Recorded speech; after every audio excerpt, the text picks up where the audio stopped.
Hello বন্ধুরা, আজ আমি তোমাদের কাছে নতুন একটা রেসিপি নিয়ে এসেছি। আজ আমি ডিম দিয়ে স্ন্যাক্স বানিয়ে তোমাদেরকে দেখাবো।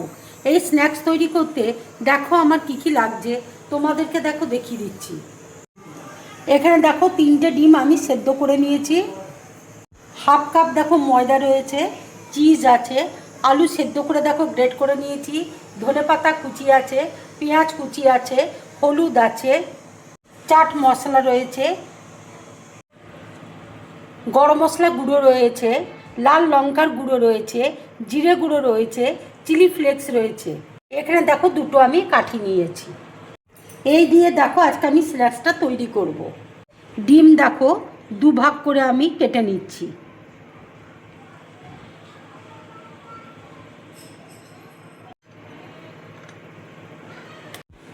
ঠিক দেখো আমি এইভাবে কেটে নিলাম। এবার দেখো আলুর মধ্যে আমি পেঁয়াজ কুচি, ধনে পাতা সব মিক্সড করে নিচ্ছি। চিলি ফ্লেক্স দেখো দিয়ে দিচ্ছি, জিরে গুঁড়ো দেখো দিয়ে দিচ্ছি, লাল লঙ্কার গুঁড়ো দেখো দিয়ে দিচ্ছি, গরম মশলা গুঁড়ো দেখো দিয়ে দিচ্ছি, চাট মশলা দেখো দিয়ে দিচ্ছি, হলুদ দেখো দিয়ে দিচ্ছি, আন্দাজ মতো দেখো নুন দিয়ে দিচ্ছি। এবার দেখো সব একসাথে মেখে নিচ্ছি। চিজটা দেখো আমি কিউব করে কেটে নিচ্ছি।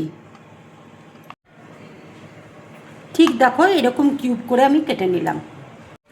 মাখাটা দেখো হয়ে গেছে। এবার দেখো এইভাবেই আমি আলু সেদ্ধটা হাতে নিয়ে নিচ্ছি। আলুটা দেখো এভাবে হাতের মধ্যে চাপটা করে নিয়ে নিলাম। এবার আমি চিজটা দেখো ভেতরে দিয়ে দিচ্ছি। ঠিক দেখো বলের মতন আমি তৈরি করে নিচ্ছি।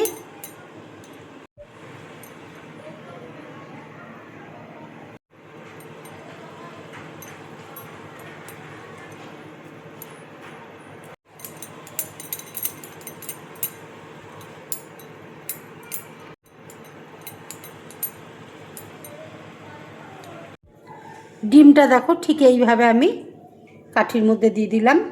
এবার দেখো আলুটা আমি এইভাবে দিয়ে দিচ্ছি।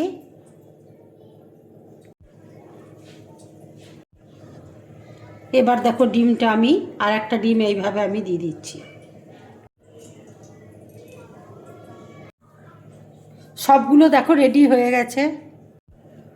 ময়দা আর কর্নফ্লাওয়ারের মধ্যে দেখো আমি আন্দাজ মতো নুন দিয়ে দিচ্ছি, লাল লঙ্কার গুঁড়ো দেখো দিয়ে দিচ্ছি। এবার দেখো সব একসাথে মিক্সড করে নিচ্ছি। এবার আমি অল্প অল্প জল দিয়ে দেখো ব্যাটারটা তৈরি করে নেব।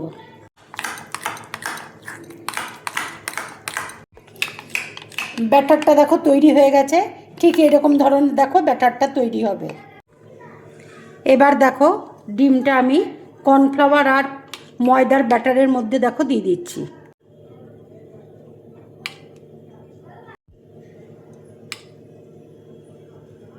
এবার দেখো ব্রেড ক্রামে আমি দিয়ে দিচ্ছি। ফ্রাই প্যানে দেখো তেল বসিয়েছি, তেল দেখো গরম হয়ে গেছে। এবার আমি স্ন্যাক্সগুলো এক এক করে তেলের মধ্যে ছেড়ে দেবো।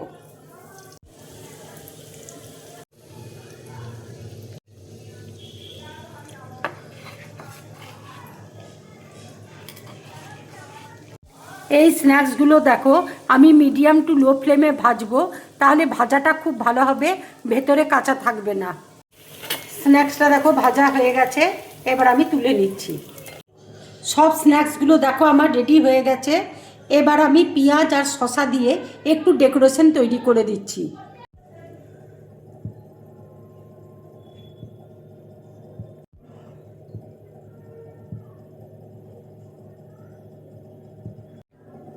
এইভাবে স্ন্যাক্স বানিয়ে তোমরা বাড়িতে খাবে, খেয়ে আমাকে অবশ্যই কমেন্টস করে তোমরা জানাবে তোমাদের কেমন লাগলো। যদি আমার এই রেসিপিটা তোমাদের ভালো লাগে তাহলে লাইক করবে, শেয়ার করবে আর ড্রিম ব্লগ চ্যানেলটাকে সাবস্ক্রাইব করবে। তোমরা বেশি করে করে কমেন্টস করবে, তাহলে আমার খুব ভালো লাগবে। নমস্কার।